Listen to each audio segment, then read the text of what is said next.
going to do a little presentation. It's going to be quick. I'm going to fly through a ton of slides. It's going to be called Blockchain Games Explained. Just a quick background. I've been doing digital marketing for about 15 years. I'm currently a consultant for Overwatch League, and I've also was a former Counter-Strike semi-pro back in the day. My gamer name is The Riz, so if you ever took a headshot from a guy named The Riz, it was probably me. This is going to be kind of like an explain like I'm five type of thing. Super simplified blockchain games for anyone that's never heard of it or doesn't really understand it. I'm going to try to break it down super simple. All right, so first we're going to talk about blockchain in general. Anybody that's familiar with Bitcoin, you already know what it is. It's essentially just a huge database that stores information, and the only difference is that it allows for a few important factors. Mainly it's uncensorable and immutable. Data cannot be changed. And ideally, no single person or entity owns the blockchain and it exists for all to see or use and is decentralized. So we have provable ownership and history, and this is going to be extremely important for blockchain gaming. For example, we have the statement such as John owns 3 Bitcoin, and he always will unless he spends it or sends it to somebody, right? We also have provable scarcity, so there will only ever be 21 million Bitcoin, for example. But if we take this into the gaming world, the statement might read something like, there will only ever be 50 golden swords, okay? Now, we have a blockchain here, so this represents a bunch of blockchain stuff, and we have Joel and Travis here talking about checking the blockchain. And what people do, or if you're a game developer, what you can do is just reference the information that's available, right? So if you've ever looked at Etherscan or a Block Explorer, you can look and see what transactions are flying around, what addresses own what, essentially. So in this slide, again, we're going to kind of break it down super simple. In Bitcoin, you have something like John owns 2 Bitcoin in his Bitcoin address. And in the gaming world, this is also going to be an address on the blockchain, but it might be something like John owns 1 sword and 2 shields in his Ethereum address, which would be your wallet, right? Gaming items are typically tracked on Ethereum, EOS blockchain, that has similar functionality. We're going to be tracking transactions. So in Bitcoin, that statement would be John sent 2 Bitcoin to Sally.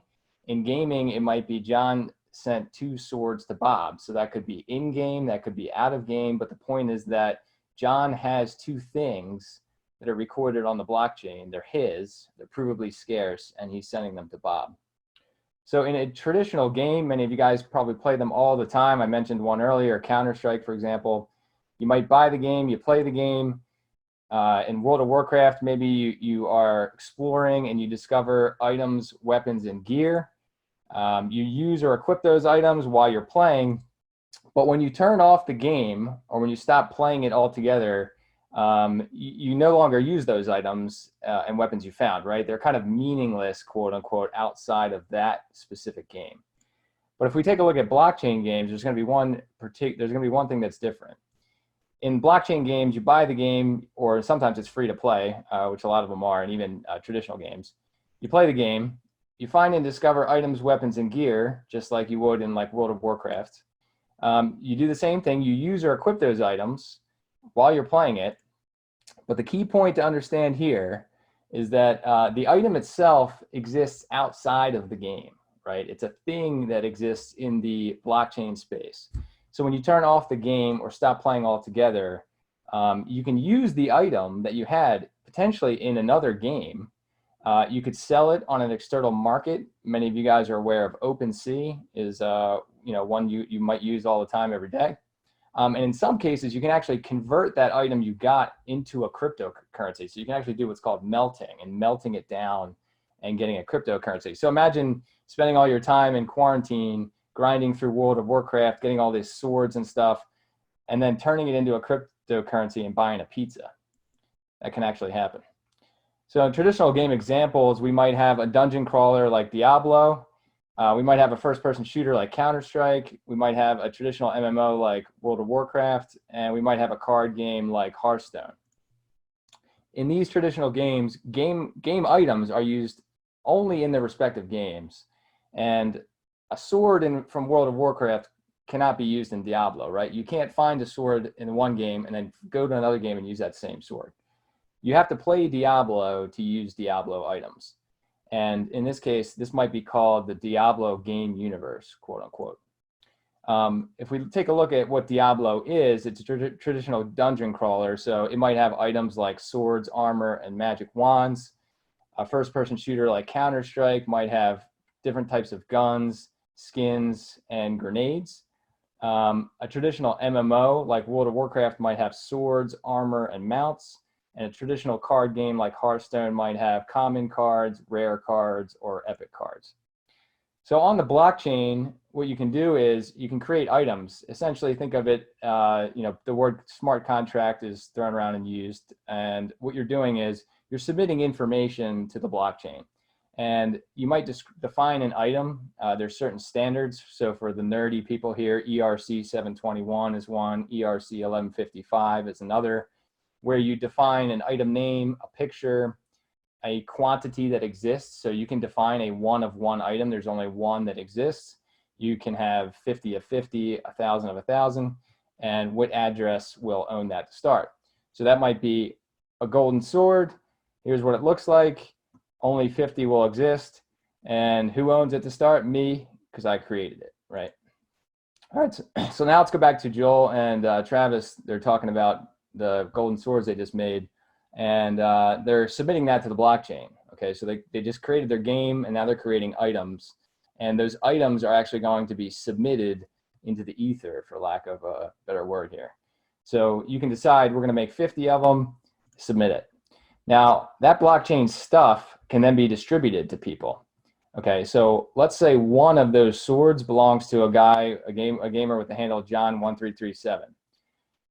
John wins a golden sword in a giveaway competition, and it is now stored in his personal Ethereum address. So just like as if he owned one Bitcoin, he now owns one of 50 golden swords. Okay, provable scarcity, provable ownership. In blockchain gaming, as compared to traditional games, items are officially and provably owned by a player.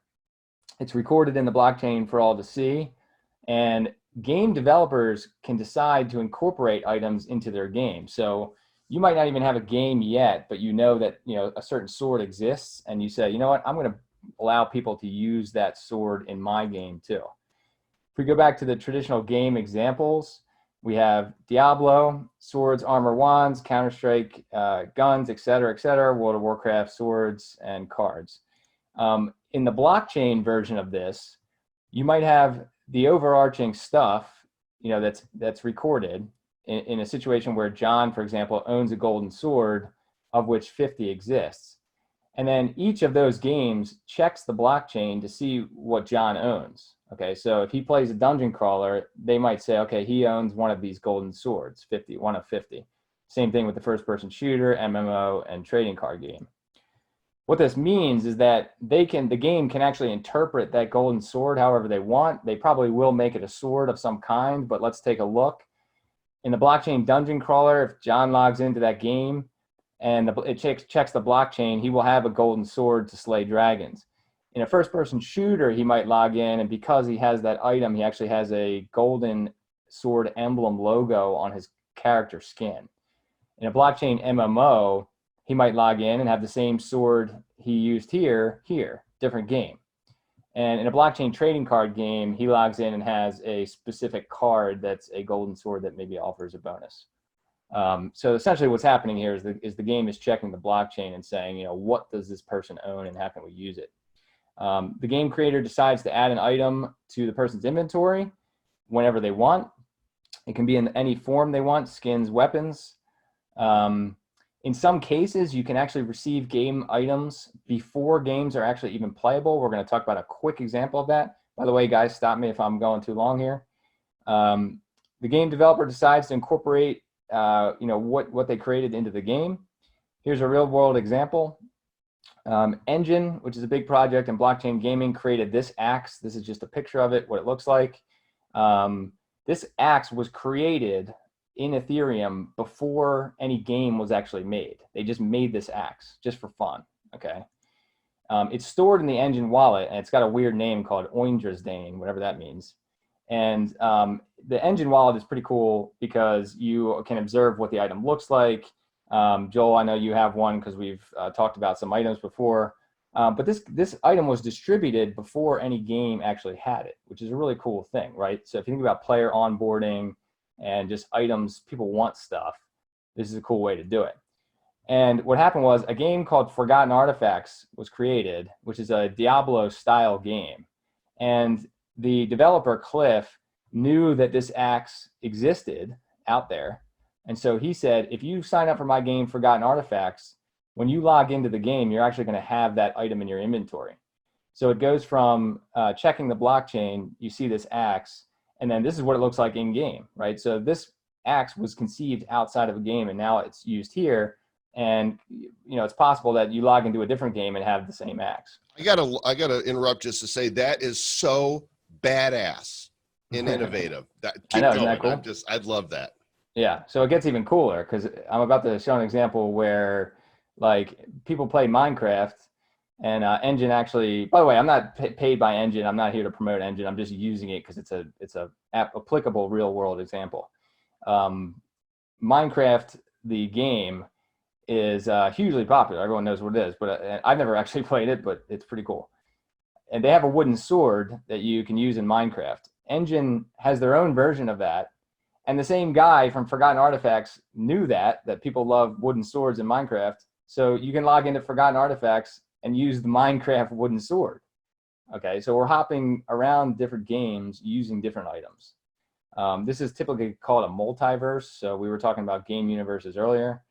Another final cool point is that a Twitch streamer, think about like PewDiePie, he's streaming to 1 million people. He's playing World of Warcraft and he defeats this like major boss dragon. He kills it with this epic sword. There's only one of one. And then he turns to his audience and he says, who wants this sword? The streamer basically can now send it to a specific person.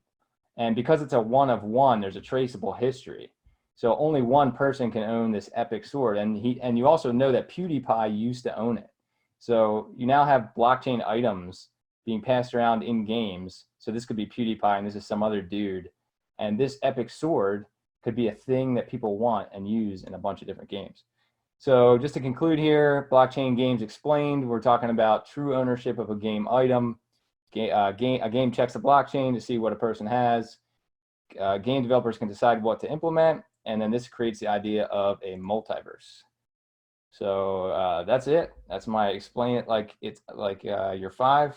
And if you guys want more info, check out Castle Crypto. Follow us, and we're a member of the Blockchain Game Alliance. Yeah, I mean, to see that actual real world example now, that somebody made an item and then a game said, oh, we're going to pull that in. That's new. And that was the vision for what would happen. But now, do you think we're going to see a flood of people making cool stuff in these games, looking at them going, let's use that, let's not use that? Yeah, I mean, you're already seeing a flood of NFTs. I mean, a lot of people know what NFTs are, and essentially an NFT or some of these game items, weapons and stuff, they essentially are NFTs in some ways, especially if they're rare and scarce. So yeah, I mean, I think the idea of owning a thing, like imagine playing World of Warcraft and the sword that you find, or the one that you found 20 years ago is so rare and nobody else has it but you, and now you can go sell it for 20 grand, or you give it to somebody because they really want it, because it's like a thing that you own, right? Just like a Bitcoin is a Bitcoin that you own. Mm-hmm.